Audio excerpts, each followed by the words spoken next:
지난 3일 윤석열 대통령이 비상계엄을 발표하고 사흘째를 맞고 있지만 전국은 한 치 앞을 내다볼 수 없을 정도로 요동을 치고 있습니다. 저는 비상계엄이 선포되고 사흘이 지났지만은 여기에 대해서 아무리 주장이 옳다 하더라도 절차와 방법은 민주적이어야 한다. 이런 말을 일관되게 주장을 해왔습니다. 헌법에 위반이 되느니 내란 선동이 되느니 안 되느니 이러한 문제는 정치권에서 각자의 입장에서 주장을 하는 쏟아내는 말이 되겠지만은 최종적으로는 법조인들이 헌재라든가 사법부에서 최종 판단을 내려야 하는 그런 문제이기 때문에 지금 돌아가는 모양새를 지켜볼 때에 정치적인 극한 대립과 혼란은 피할 수가 없다. 이런 생각을 가져봅니다. 참으로 안타까운 부분 아니겠습니까? 노무현이 한 말이 생각이 납니다. 그럼 아내를 버려야 합니까? 이 한마디. 그래 그때에 노무현이가 이 말을 했을 때에 여성들은 감동을 했습니다. 그리고 많은 사람들이 노무현이 대통령감으로서 괜찮은 사람이네 이렇게 착각 속에 한마디로 노무현은 선동가적인 기질이 있는 사람이죠. 그 한마디에 많은 사람들이 착각을 일으키면서 대통령을 만들었고 그 이후에 나라꼴은 어떻게 됐습니까?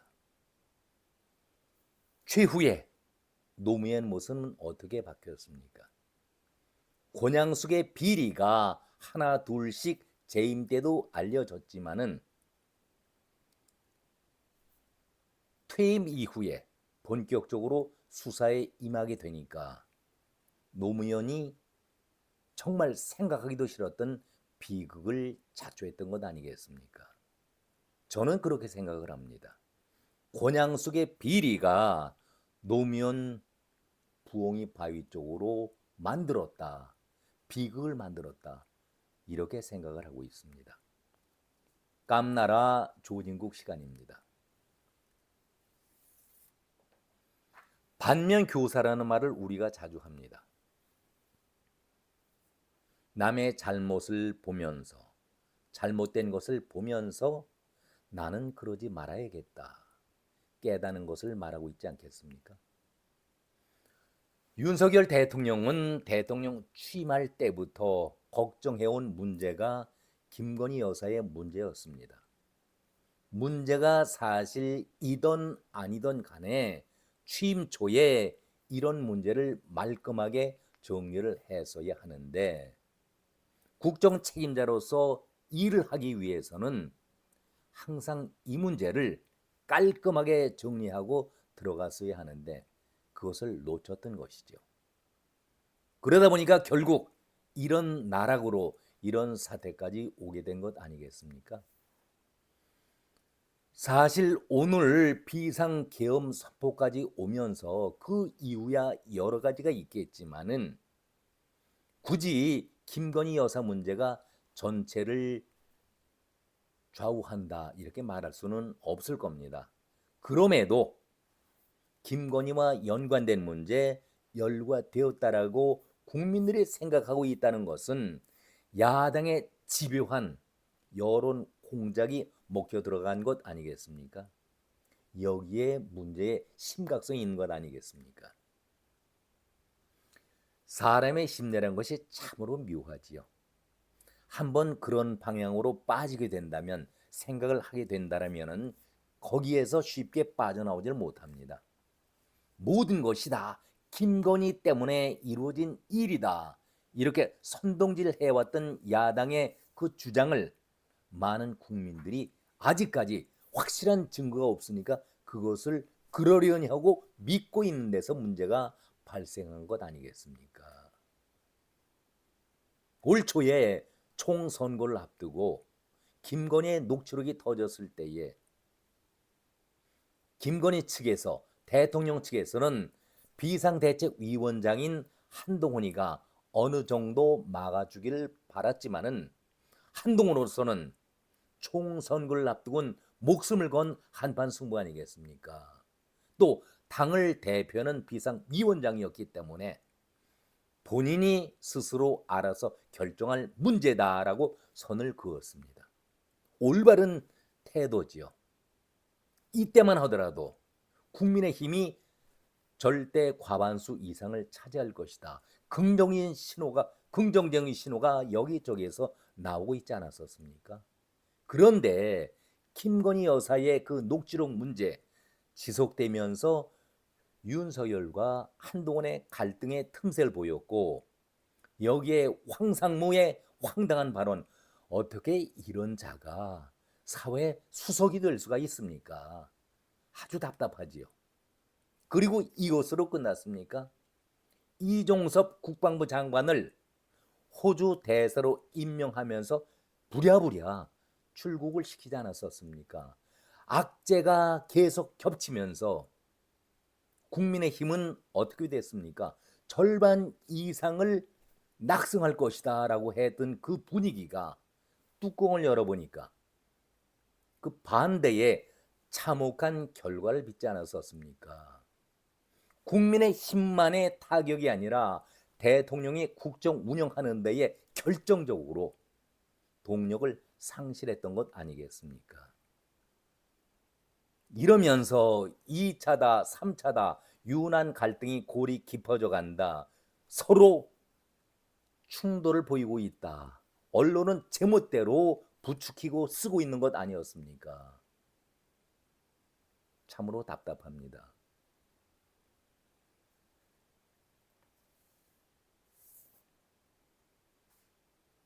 이것은 한마디로 대통령이 이런 결과를 자초했다라고 저는 생각을 합니다.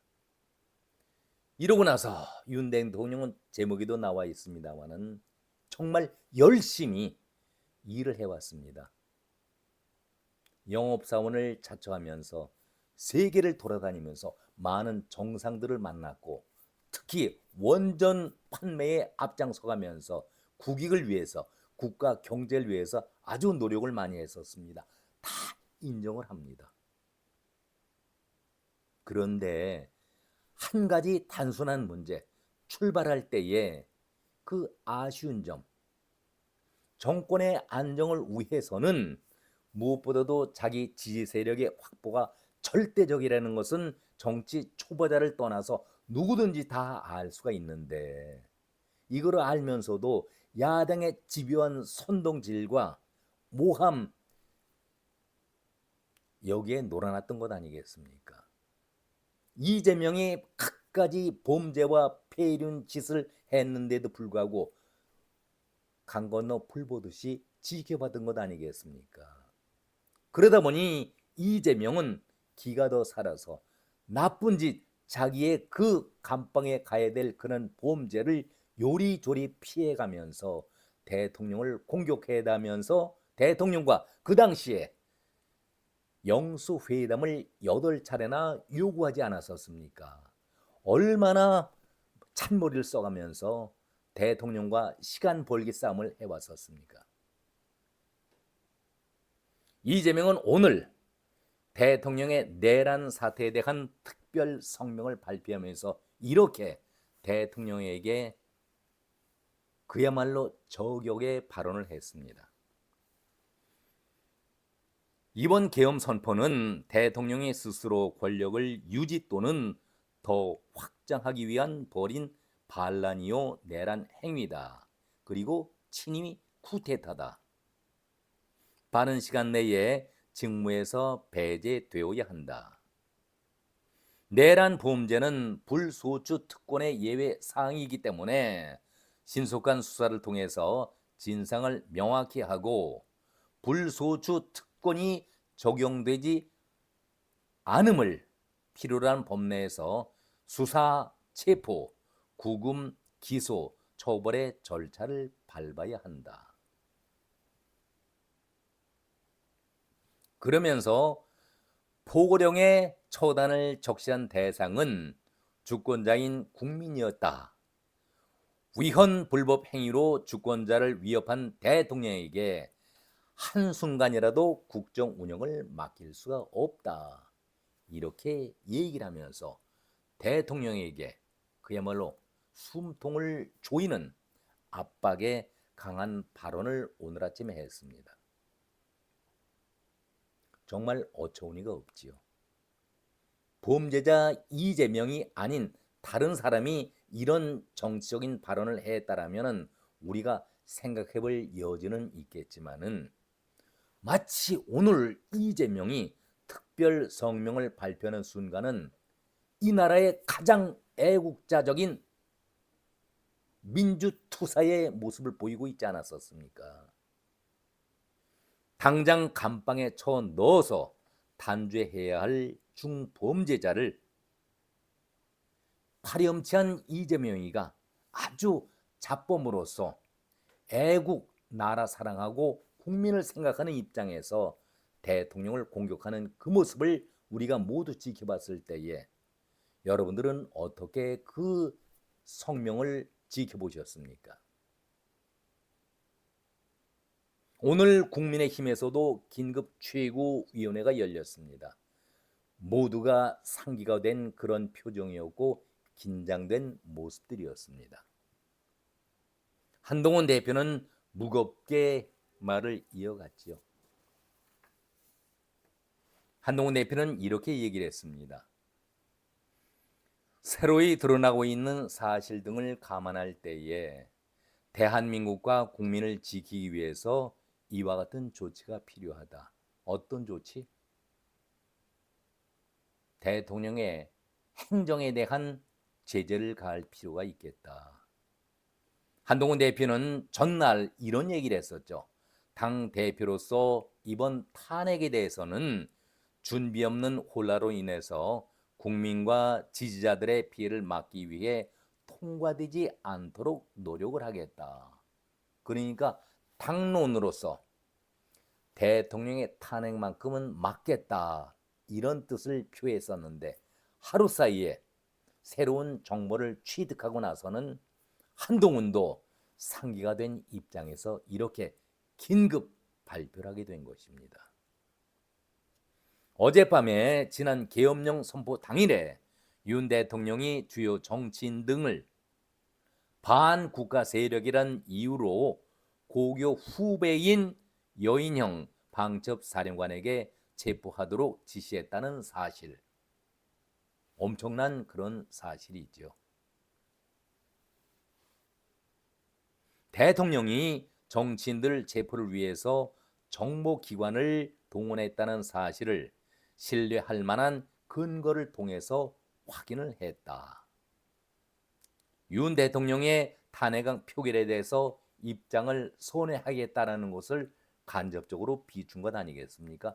대단히 중요한 포인트의 발언이었습니다.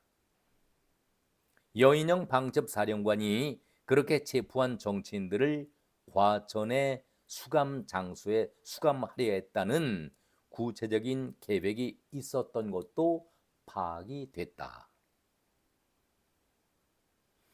윤석열 대통령이 대한민국의 대통령직을 계속 수행할 경우에 이번 비상계엄과 같은 극단적인 행동이 재현될 우려가 있고 그로 인해서 대한민국과 대한민국의 국민들을 더 큰 위험에 빠뜨릴 위험이 크다라고 생각을 한다. 지금은 오직 대한민국과 대한민국의 국민만을 생각해야 할 때라고 저는 믿는다라고 그야말로 본인의 굳은 결심을 오늘 아침에 발표했습니다. 이러다 보니까 전국은 완전히 소용돌이 속으로 빠져들어가고 있습니다. 저는 처음에 말씀드린 대로 윤석열 대통령이 비상계엄을 선포하면서 왜 내가 비상계엄을 선포했어야 하느냐 그 타당한 이유를 밝혔을 때에 그 주장은 100% 옳다 동의한다 하면서도 그 절차와 방법에 대해서는 미숙했다. 이것도 민주주의적 절차를 밟았어야 한다라고 비판한 적이 있었는데 결론입니다. 이제 결론이 어떻게 날지는 저희로서는 알 수가 없지요. 그러나 분명한 것은 나라가 더 이상 혼란스럽지 말아야 한다. 대통령이 하야를 하던 탄핵으로 가던 다음 후임자가 생기든 아니든 또 대통령이 자녀 임기를 그대로 마치든 만약에를 가정을 해서 말씀드리는 것이 옳지는 않겠지만 범죄자들을 절대로 정치의 일선의 지도자로 내세우는 일은 우리가 막아야 되겠다. 절대 그런 일이 다시는 일어나서는 안 되겠다라는 말씀을 드립니다. 범죄자들에게는 반드시 정치가 아니라 법의 심판을 받고 그에 상응하는 벌을 받아야 하는 것이 도리 아니겠습니까? 막말로 끝자락에서 제가 제목을 달았었지만은 손님 실수를 바라는 그런 마음으로 정치를 해서는 결코 되질 않습니다. 참으로 우울한 금요일 저녁입니다. 이 나라는 정말 어디로 가고 있는 것일까? 감방에 가 있어야 할 이재명과 조국 등을 한심하게도 윤석열 대통령이 밥상을 차려주는데, 아니 밥상 정도가 아니죠. 호화로운 음식, 산의 진미를 가득 차려서 잔치상을 이재명과 조국에게 갖다 주는 그 모습이 우리 국민들은 얼마나 가슴이 아프겠습니까? 좀 더 지켜보죠. 하늘이 가만히 있겠습니까? 오늘은 여기까지입니다. 고맙습니다.